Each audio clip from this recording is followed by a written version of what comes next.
Olá, meus queridos irmãos, minhas irmãs, tudo bem com vocês? Que maravilha, né? Hoje, já estudando a penúltima lição desse trimestre, e tratamos sobre o tema mordomia cristã. Mais uma lição, só estaremos fechando mais um trimestre. E que lições maravilhosas que estudamos até agora, não é mesmo? Eu gostaria de convidá-los para darmos seguimento ao estudo dessa lição para uma palavra de oração.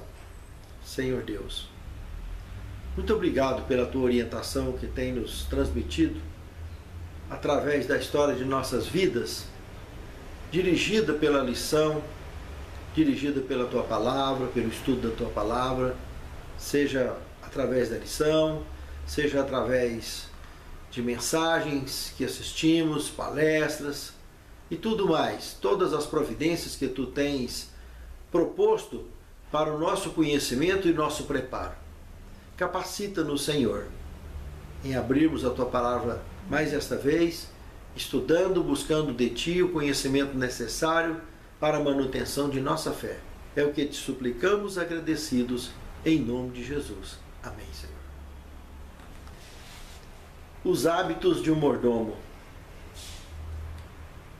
Essa semana o tema nos conduz a uma classificação de vários hábitos atribuídos ao mordomo, evidentemente como referência bíblica para um comportamento equilibrado diante de Deus e diante dos homens. Salmo 119, de 9 a 11, vem o verso principal. De que maneira poderá o jovem guardar puro o seu caminho? Observando-o segundo a tua palavra. De todo o coração te busquei, não te deixei fugir aos teus mandamentos, guardando no meu coração as tuas palavras para não pecar contra ti. Veja que é um texto bastante reflexivo, que nos leva a uma consagração direta no estudo da palavra de Deus e principalmente refletindo na sua santa lei. Aqui temos um texto da Pena Inspirada de Testemunho para a Igreja, volume 4, página 452, que diz o seguinte: seremos individualmente para o tempo e a eternidade o que os nossos hábitos fizerem de nós. A vida dos que formam bons hábitos e são fiéis no cumprimento de todo o dever será como luz brilhante, lançando raios vivos no caminho de outros.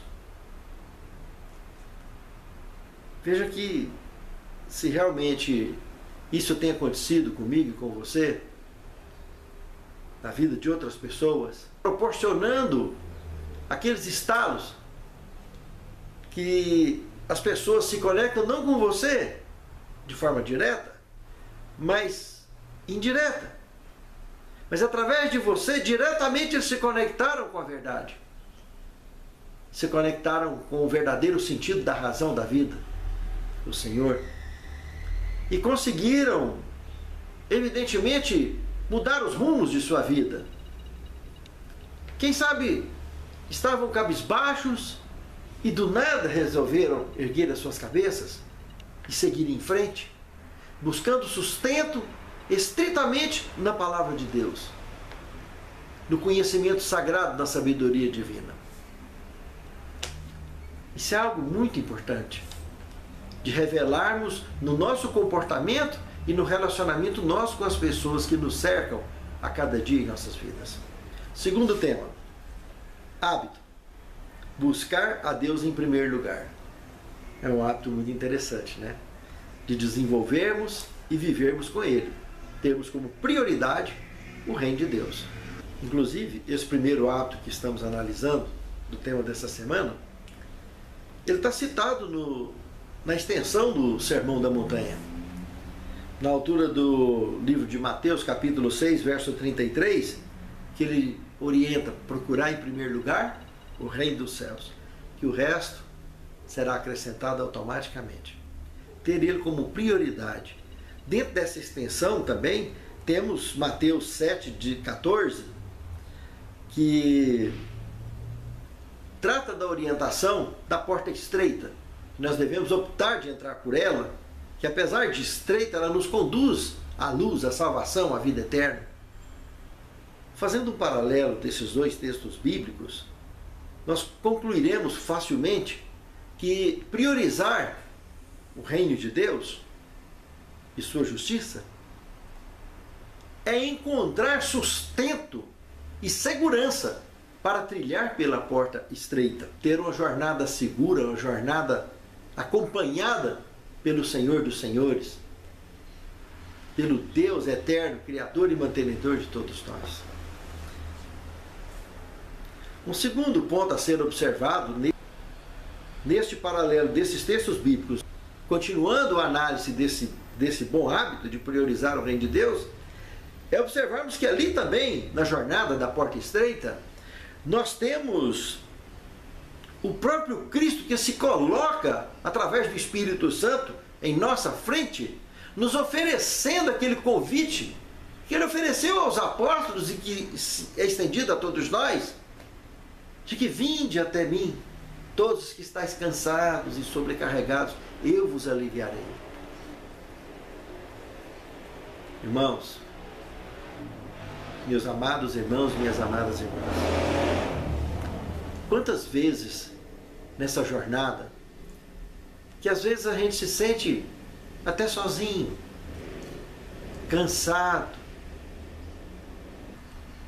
devagarzinho, quase parando, e tudo o que precisamos para não jogar a toalha é olhar para Ele, para esse Salvador maravilhoso, com seus braços estendidos para mim e para você, nos dando o vigor necessário para prosseguirmos no cumprimento total de nossa missão, sem abaixar a cabeça, sem descabriar. Tudo isso porque eu aprendi durante a minha vida a priorizar as coisas do reino de Deus. E aí não vai me faltar esse vigor em momento algum, para que pela fé que nós possamos prosseguir no cumprimento de nossa missão. Terceiro tema, hábito, aguardar o retorno de Jesus. Está bem íntimo com o tema anterior, mas esse hábito de cara nos mantém alerta o tempo todo. E para refletir isso aqui, nos foi citado Lucas 12, de 35 a 48, que é a parábola do servo vigilante. É a parábola para o mordomo vigilante. Que tudo que nós fazemos nesse mundo, justamente porque priorizamos ao reino de Deus e sua justiça, e temos como foco a breve volta de Cristo. Então, o primeiro ponto de advertência para nós nesse contexto é a questão da vigilância constante. Está atento. Justamente por esse motivo, temos condições o tempo todo de aguardar o retorno do Mestre.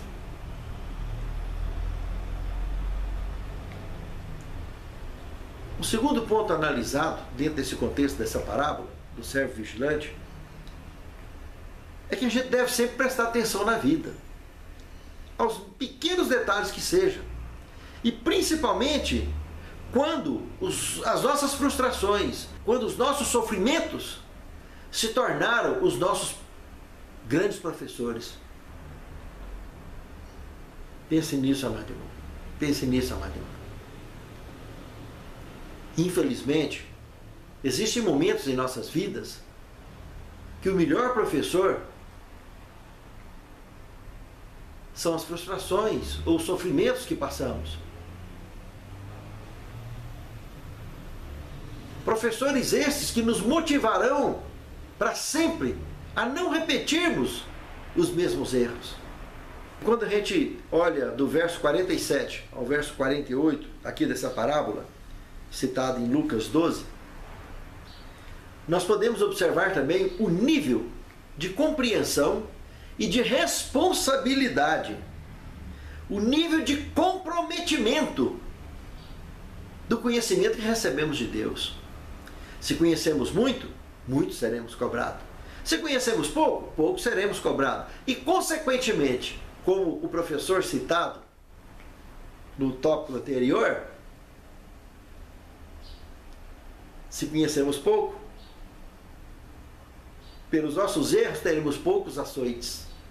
Se conhecemos muito, pelo conhecimento que temos, teremos muitos açoites. Existe diferença nessa balança do conhecimento.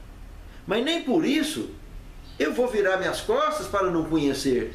Porque quanto mais eu conheço, mais eu abraço o meu Salvador com segurança. E o meu semelhante também. Pense nisso, amado irmão. Pense nisso, amada irmã. Esse hábito de aguardar o retorno de Jesus nos transforma dia a dia. Nos conduz com passos firmes rumo à nossa redenção. Terceiro tema, hábito. Usar o tempo com sabedoria. Aqui nós temos um texto de Jó, capítulo 8, verso 9, que diz o seguinte: porque nós somos de ontem e nada sabemos, porquanto nossos dias sobre a terra são como a sombra. Olha quanta sabedoria revelada numa tão pequena frase. Primeiro, de cara fica objetivo de que o Senhor, Deus, é o Senhor do tempo. E nós simplesmente somos participantes desse contexto, aguardando a nossa redenção. Nós estamos posicionados como mortais em um limite, em um quião de vida, em uma porção de vida, que além do mapeamento diário que temos em tudo que fizemos, em toda a nossa vida, teremos a sabedoria a cada dia mais de vida nesse mundo, suficiente para poder não desperdiçar o tempo, que é extremamente precioso, é o que temos de mais precioso depois da nossa saúde. E até envolve a boa saúde e o bom aproveitamento do tempo. Observe que uma sombra, ela não tem vida, mas ela reflete que alguém que tem vida está perto. É muito importante usar com sabedoria o nosso tempo, irmãos. Porque o desperdício dele, em uma grande maioria, pode se tornar um caminho sem volta. Esse hábito de usar o tempo com sabedoria, realmente, é algo muito salutar para a nossa sobrevivência diária. Pense nisso, amado irmão. Pense nisso, amado irmão. Quinto tema, hábito. Manter a mente, o corpo e o espírito saudáveis. Podemos chamar esses três aqui de trio parada dura, né? Com certeza. A harmonia entre essas três situações, nos dá uma sustentação tão vigorosa, de caminhada firme e segura.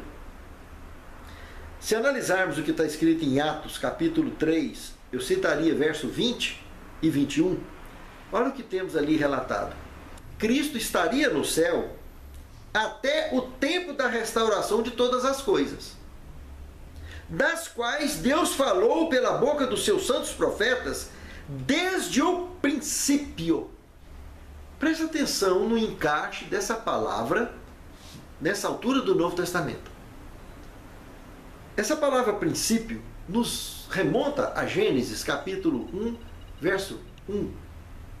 Naquele princípio. Nós sabemos que o pecado começou foi no céu um dia. Então, quando olhamos esse contexto aqui de Atos dos Apóstolos, não tem como fugir do contexto de Gênesis 1, verso 1, e muito menos ainda de Isaías 8:20, a lei e ao testemunho, se não falarem segundo essa palavra, nunca verão a alva. E Apocalipse capítulo 12, verso 17, que o dragão irou-se contra a mulher e foi fazer guerra ao restante da sua semente, os que guardam os mandamentos de Deus e têm o testemunho de Jesus. Que Apocalipse 19:10, última parte do verso, diz que é o espírito de profecia. Veja que o espírito de profecia e a lei de Deus são características da divindade. Desde que o pecado começou um dia no céu, Deus levantou seres maravilhosos de luz para pregar para aqueles que estavam envolvidos em pecado. Mesmo aqueles habitantes que caíram um dia, que uma terça parte foi lançado na terra, como o contexto de Apocalipse, capítulo 12, tanto na altura do verso 4, 5, como na altura do verso 7 a 12 de Apocalipse, mostra essa batalha no céu, no qual esses seres foram expulsos, mas esses seres foram orientados por outros seres sobre a lei e o testemunho. O espírito de profecia foi traçado na boca desses servos de Deus lá naquela distância longínqua. Esses seres foram expulsos da eternidade, como nós também fomos. A partir do jardim, que os nossos pais foram expulsos e nós nascemos nessa descendência. E outros profetas, então, continuaram surgindo na história da palavra de Deus. E a luz que chega até nós hoje, o tempo todo, pelas mesmas orientações, pelo mesmo Deus, através do Santo Espírito, trazendo a palavra viva na consciência de cada mortal desse planeta.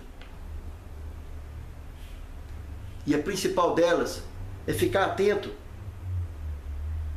na harmonia, no cuidado, na sensatez da mente, do corpo e do espírito. Nós podemos, nessa 17, aonde trata do tema a armadura do cristão, toda ela tendo sido estruturada como um arsenal, um patrimônio intangível para o verdadeiro mordomo usar, justamente para poder dar conta de combater as potestades da maldade em lugares celestiais. O que são essas potestades da maldade?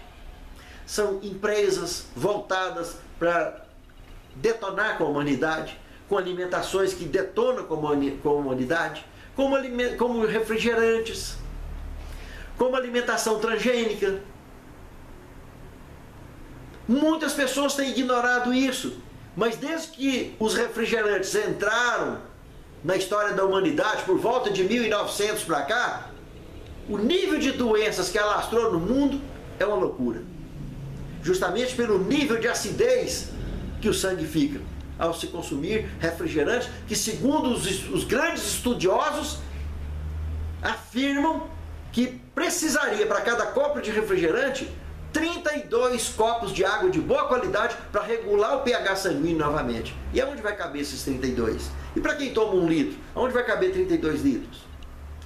E as pessoas às vezes dão para as crianças na mamadeira. Está totalmente desconectado dessa realidade. Porque essas potestades da maldade fez com que isso acontecesse. Eles produzem, entregam, mas por trás de tudo está Satanás, tentando escolher quem vai viver e quem vai morrer. A alimentação transgênica é a mesma coisa. Tem pouco mais de 25 anos que está circulando no mundo. Tudo que é derivado de milho, trigo e soja são produtos de DNA quebrado, que ao receber o glifosato, que é o veneno popularmente conhecido como Roundup, esse veneno fica encapsulado dentro de um DNA quebrado. O nosso organismo não identifica DNA quebrado. E aí vem o sangue ácido e uma série de doenças trazendo problemas para a nossa saúde. Desde uma simples esteatose hepática, que amanhã pode se transformar numa cirrose hepática ou câncer de fígado, com aumento de taxas de triglicerídeos, de colesterol, são gorduras, que vai aumentando, para poder tentar filtrar, quem sabe, esse volume de acidez, de venenos que consumimos através de alimentação transgênica. E o nosso sistema imunológico não tem como fazer muita coisa, porque ele não identifica tudo que é DNA quebrado. E aí as pessoas vão consumindo. E quem fala nisso hoje, as poucas pessoas do mundo que se atrevem a falar nisso, está andando pelo menos de 20 a 30 anos, no mínimo, à frente do tempo. Aí a maioria das pessoas, quando escutam esses assuntos, falam: ih, esse cara é doido, é fanático. Mas se prestar atenção nos últimos 25 anos, o câncer foi lá em cima. Por incrível que pareça, O mais famoso dos refrigerantes se estabeleceu nos Estados Unidos, conhecido claramente como a Coca-Cola, né? Lá também nos Estados Unidos está a Monsanto, o laboratório detentor do desenvolvimento de transgênicos no planeta Terra. E todo planeta que produz transgênico paga royalties para eles. Coincidência ou não, os Estados Unidos da América é a terceira besta do Apocalipse. Nós sabemos que besta não é uma pessoa, é um sistema, uma forma de governo. E esse, por sinal, de origem e cunho, inclusive protestante. Ironia do destino, né? E quando a gente vê falar em potestade da maldade em lugares celestes, aí parece que não dá para entender muito bem, porque o que João 3,16 fala é que esse Deus amou o mundo de tal maneira que deu seu único da espécie para que todo aquele que nele crê não pereça, mas tenha vida eterna. Então esse mundo pertence a Deus. E aqui nesse mundo tem potestade da maldade em lugar celeste, porque isso aqui pertence a Deus. Em muito breve ele vai vir para redimir. Mas para que sejamos redimidos, precisamos de ter consciência, manter a nossa mente, corpo, físico, saúde, né? Espírito, saudáveis. Porque a própria palavra diz, não sabeis vós que o vosso corpo é templo do Espírito Santo? Se você destruir, Deus o destruirá. Pense nisso, amado irmão. Tão sério que esse assunto. Precisamos usar a armadura do cristão para manter a nossa mente, corpo e espírito saudáveis de fato. Não podemos ignorar esse tipo de assunto. É um assunto muito sério. Tem uma lição que eu gravei alguns anos atrás. Lição 7. Jesus, o mestre das missões. Puxe lá no meu canal e assista essa matéria, que você vai ver.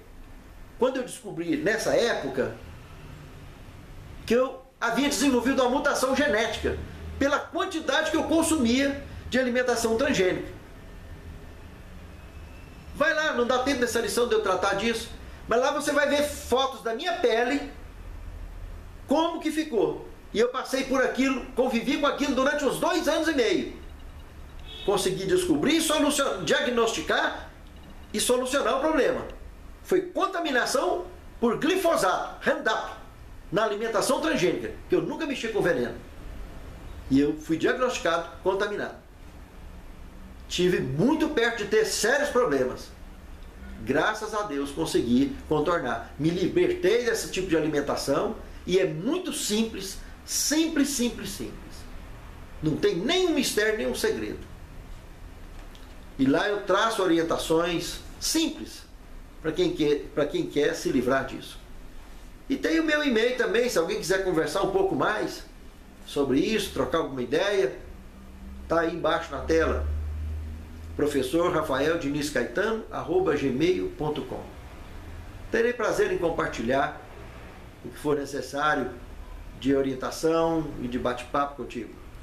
6º tema, hábito, moderação.